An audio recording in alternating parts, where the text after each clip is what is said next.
The war in eastern Ukraine. For more than 2 years, Ukraine has been fighting separatists supported by its eastern neighbor, Russia, in a conflict that has claimed more than 10,000 lives and displaced some 2 million people. A shaky ceasefire is barely holding.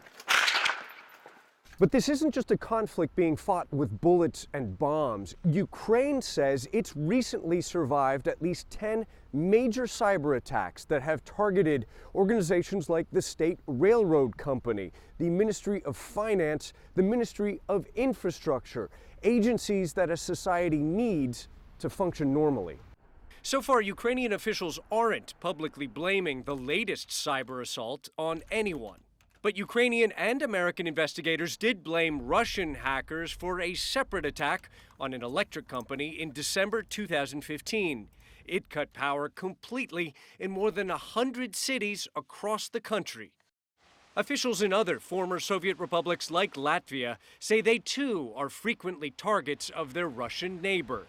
We're facing those challenges on whole fronts. Information warfare goes on daily basis. We're facing Russian propaganda, information warfare, and even psychological warfare. It's not easy to pinpoint the source of a cyber attack, but experts here argue they appear to be state-sponsored. Some of the programs that we've seen, it is very evident that no commercial criminal sector or hacktivist would be ready to invest time and resources to such an elaborate program. When former Soviet Republic Georgia went to war with Russia in 2008, the deadly battles were accompanied by hackers attacking Georgian government websites.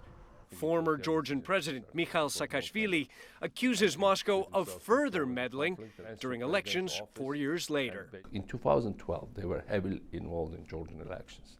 They've done cyber attacks or different time periods.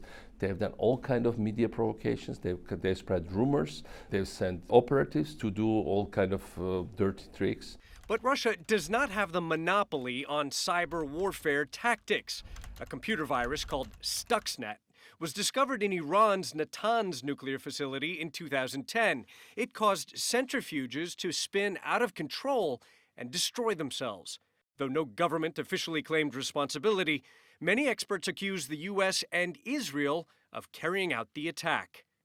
Now, with the outgoing Obama administration announcing new sanctions and the expulsion of Russian diplomats, the threat of further retaliation has some experts worried. Cyber warfare is something that is very worrying because of its danger of escalation. You know, this is not a domain in which only, governments and the military play. This is, we've seen it with things like attacks on DNS servers causing mass outage, attacks on banks.